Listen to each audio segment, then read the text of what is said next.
तो -1 की pre image क्या आएगी, -1 की प्री इमेज आएगी इसमें √-1, स्क्वायर रूट लोगे ना भाई, स्क्वायर रूट, ठीक। तो इसमें आएगी √-1, जो कि रियल ही नहीं है, जो कि रियल ही नहीं है, ठीक है। तो √-1 डोमेन को बिलोंग नहीं करेगी, तो ये ऑन टू फंक्शन नहीं हुआ। तो ऑन टू फंक्शन की एक तरीके से डेफिनेशन ये भी हो गई कि एवरी वैल्यू ऑफ वाई जो कोडोमेन में है, for every value of Y जो कोडोमेन में है, वैल्यूज ऑफ एक्स एग्जिस्ट, मतलब वाई की हर रियल वैल्यू के लिए, वाई की जो भी रियल कह लो या नेचुरल कह लो, जो भी होगा दिया होगा डोमेन कोडोमेन, वाई की हर वैल्यू के लिए एक्स की वैल्यू भी मिलनी चाहिए। भाई एक्स डालते हो वाई मिलता है, तो वाई की हर वैल्यू के लिए एक्स भी तो मिलना चाहिए। तो वाई की अगर हर वैल्यू के लिए एक्स मिल रहा है तो वो ऑन टू फंक्शन कहलाएगा, ठीक है। जैसे मान लीजिए एग्जाम्पल के तौर पर मैंने ये फिगर बनाया है, देखिए ये A to B, मतलब ये डोमेन, ये कोडोमेन। तो इसमें देखिए रेंज क्या है 5 6 7 8, और कोडोमेन भी क्या है 5 6 7 8। तो रेंज कोडोमेन क्या है, बराबर हैं, तो ऑन टू है। तो ऑन टू दिखाने का एक और मेथड भी है कि अगर आप रेंज और कोडोमेन बराबर दिखा देते हैं, देखिए रेंज भी क्या है 5 6 7 8, कोडोमेन भी क्या है 5 6 7 8, मतलब कोडोमेन में जितने हैं सभी न किसी से रिलेटेड हैं, सबकी प्री इमेजेस हैं। तो अगर रेंज कोडोमेन के बराबर हो जाती है तो भी फंक्शन ऑन टू हम दिखा सकते हैं, ठीक है।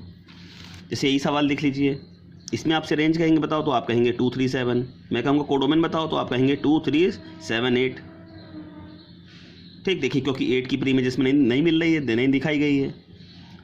तो अगर रेंज कोडोमेन के बराबर नहीं तो फंक्शन ऑन टू नहीं होगा, ठीक है। जो फंक्शन 1 1 ऑन टू दोनों कहलाते हैं, जो 1 1 ऑन टू दोनों होते हैं, वो बाइजेक्टिव बोले जाते हैं। बाइजेक्टिव बोलो या 1 1 करस्पॉन्डेंस, ठीक। तो ये तो हो गया आपका 1 1 ऑन टू दिखाने का तरीका। तो 1 1 के लिए आप एग्जाम्पल देके भी शो कर सकते हो, ठीक है, या इस तरीके से भी दिखा सकते हो, fx1 बराबर f(x2) रखो, लास्ट में x1 बराबर x2 ले आओ। ऑन टू के लिए या तो एग्जाम्पल देके बता दो कि भाई देखो कोडोमेन की ये वैल्यू है, इसकी प्री इमेज इसमें बिलोंग नहीं कर रही है, ठीक है। या फिर आप एक काम करो, या ये बता दो कि y की इस वैल्यू के लिए x वैल्यू ऑफ एग्जिस्ट नहीं कर रही है, या फिर आप रेंज निकालो और कोडोमेन के बराबर नहीं है या है ये बता दो। तो आप इस तरीके से ऑन टू दिखा सकते हो, ठीक है।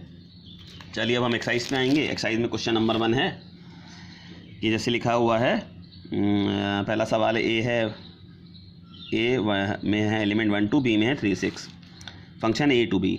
इस पे जरूर ध्यान दिया करो, ये डोमेन ये कोडोमेन, जी फंक्शन इसका भी A to B है, ये फंक्शन है 3x और ये है x² + 2। पूछा गया, कहा था शो करो कि ये फंक्शन बराबर है आपस में f और g। तो भाई देखिए इसमें आप 1 पुट करोगे 3 आएगा, 2 पुट करोगे 6 आएगा, इसमें आप 1 पुट करोगे तो भी 3 आएगा, 2 पुट करोगे तो भी 6 आएगा। तो सेम वैल्यू पुट कर रहे हैं, सेम आंसर मिल रहे हैं, तो यानी दोनों फंक्शन आपस में क्या हैं, बराबर हैं, ठीक। अब आते हैं सेकंड क्वेश्चन पे। सेकंड क्वेश्चन में कई पार्ट्स हैं। इससे पहला सवाल है f(n to n), डोमेन कोडोमेन दोनों में नेचुरल नंबर हैं,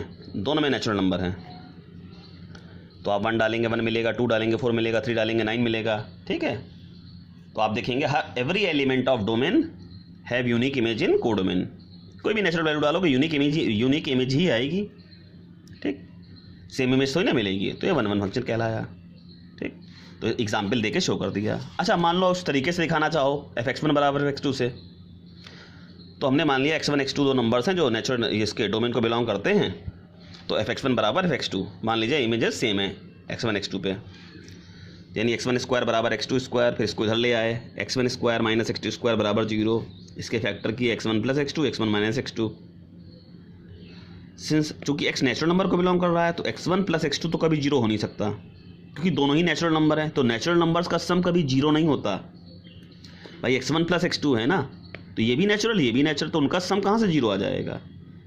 ये तो अगर 2 पेयर 0 हैं तो ये तो 0 है नहीं, तो यही 0 होगा, x1 - x2 ही 0 होगा, यानी x1 बराबर x2, ठीक। Therefore it is 1 1। तो आप इस तरीके से भी 1 1 दिखा सकते हो, इस तरीके से भी 1 1 दिखा सकते हो। लेकिन जब इस तरीके से दिखाओगे और मान लो आपके कभी 2 फैक्टर आ जाएं, ठीक, तो एक फैक्टर जो ये इससे तो आ जाएगा x1 बराबर x2, लेकिन जिससे x1 बराबर x2 नहीं आ रहा है तो वो फैक्टर जीरो नहीं है। ठीक है, या दो फैक्टर हैं जैसे आप जीरो बराबर हैं, तो एक फैक्टर जीरो नहीं है, उसका रीज़न आपको देना पड़ेगा कि भाई ये जीरो क्यों नहीं है। ठीक, अदरवाइज़ तो हर सवाल तो इस तरीके से आप x1 बराबर x2 दिखा देंगे। ठीक है, ये जीरो नहीं है, इसका मैंने रीज़न दिया, ये रीज़न दोगे, ये जीरो नहीं है यानी यही जीरो होगा, यानी x1 बराबर x2 ही होगा। ठीक है, इस तरीके से हम सवालों को कर सकते हैं। ऑन टू दिखाने के लिए भाई देखिए साधारण सा था कि 1 डालेंगे इसमें 1 मिलेगा, 2 डालेंगे 4 मिलेगा, 3 डालेंगे 9 मिलेगा। अगर इसमें 7 हुआ तो क्या आएगा, इसमें √7। ठीक है, इसकी प्रीमेज क्या आएगी, इसमें √7, तो √7 इसको कहाँ बिलोंग करेगी, तो ये ऑन टू नहीं हुआ। ठीक, इसका सेकेंड पार्ट है Z to Z मतलब इंटीजर्स। इसे दिखाना था 1 1 ऑन टू ये है कि नहीं है, तो आप इसमें 1 पुट करेंगे तो 1 मिलेगा, -1 डालेंगे तो भी 1 मिलेगा, इंटीजर है ना भाई। देखिए तो 1 और -1 have same image, therefore it is not 1 1, ये 1 1 नहीं हुआ। ऑन टू के लिए देखो भाई 1 डाल लो 1 मिल रहा है, -1 डाले 1 मिल रहा है। मान लो इसमें अगर दोनों में देखो, दोनों में इंटीजर जेट हैं, Z to Z का सवाल है। ठीक है, अगर मान लो इसमें कोई इंटीजर हुआ -3, तो इसकी प्रीमेज क्या आएगी, √-3, जो कि इमेजनरी वैल्यू है, तो इसको बिलोंग नहीं करेगी, तो ऑन टू नहीं होगा। ठीक है, ऐसे इसका फोर्थ पार्ट है N to Q मतलब रेशनल नंबर। तो 1 1 के लिए देखिए फंक्शन क्या है, fx बराबर x3, तो 1 डालेंगे 1 का क्यूब 1, 2 डालेंगे 2 का क्यूब 8, 3 डालेंगे 3 का क्यूब 27। आप देखेंगे कोई भी नेचुरल वैल्यू डालेंगे उसकी यूनिक ही इमेज आएगी, तो ये 1 1 प्रूफ कर दीजिए आप। ठीक, अच्छा इस तरीके से दिखा लो या इस तरीके से दिखा लो, fx1 बराबर x2 माना तो x1 क्यूब बराबर x2 क्यूब इधर ले आए, x1 cube minus x2 cube बराबर 0, इसके फैक्टर किए a cube minus b cube a minus b, a square plus b square plus ab। अब चूंकि x नेचुरल नंबर को बिलोंग कर रहा है तो ये पोर्शन तो कभी 0 होगा नहीं, क्यों, क्योंकि 2 स्क्वायर्स हैं, ये दो नेचुरल नंबर्स का प्रोडक्ट है, तो ये चीज़ तो कभी 0 होगी नहीं। ठीक है, ये चीज़ कभी भाई नेचुरल नंबर का स्क्वायर करो उन्हें ऐड करो, नेचुरल नंबर्स का प्रोडक्ट करो उन्हें ऐड कर दो, ये चीज़ तो कभी 0 नहीं होगी, यानी यही 0 होगा। ये 0 हुआ तो x1 बराबर x2 आ गया। तो इस तरीके से भी दिखा सकते हो, इस तरीके से। तो सवाल पे डिपेंड करेगा, कहीं ये चीज़ आपको ज़्यादा अच्छी रहेगी या कहीं ये चीज़।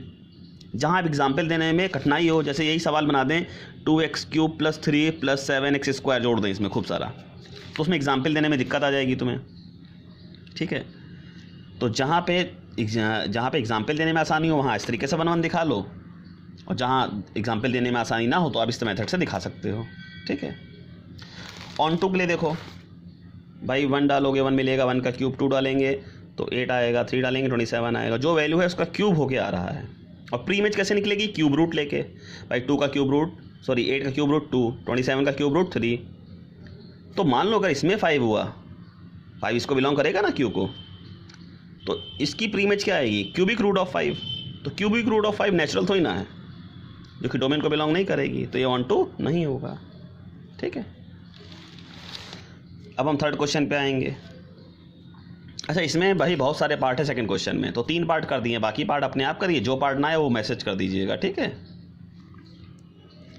थर्ड क्वेश्चन में देखेंगे i to i का है, i मतलब इंटीजर्स, फंक्शन है mod x, भाई 1 डालोगे तो भी 1 मिलेगा, -1 डालोगे तो भी 1 मिलेगा, तो ये 1 1 नहीं होगा ही नहीं। ठीक है, और ऑन टू क्यों नहीं होगा, ऑन टू इसलिए नहीं होगा क्योंकि भाई देखो दोनों में इंटीजर्स हैं, इसमें आप जो भी वैल्यू डालोगे उसकी एब्सोल्यूट वैल्यू मिल जाएगी, 1 पॉजिटिव वैल्यू मिलेगी, लेकिन कल को इसमें अगर माइनस हुई कोई वैल्यू, ठीक है, तो उसकी प्रीमिज इसमें बिलोंग ही नहीं करेगी, एग्जिस्ट ही नहीं करेगी। भाई इसमें तो जो भी आप पुट करोगे ना तो इसकी एब्सोल्यूट वैल्यू मिल जाएगी आपको, प्लस में ही मिलेगी आपको, लेकिन अगर इसमें भी तो माइनस की होंगी कोडोमेन में नेगेटिव वैल्यूज़, उनकी प्रीमिज इसमें एग्जिस्ट ही नहीं करेगी। ठीक है, कि भाई ऐसी एक्स की कौन सी वैल्यू डालने के आंसर -2 आ जाए, बताओ, इसमें एक्स की ऐसी कौन सी वैल्यू डालने की आंसर -2 आ जाए, ये तो पॉसिबल ही नहीं है। ठीक, तो ऑन टू फंक्शन नहीं हुआ। ठीक, ओके।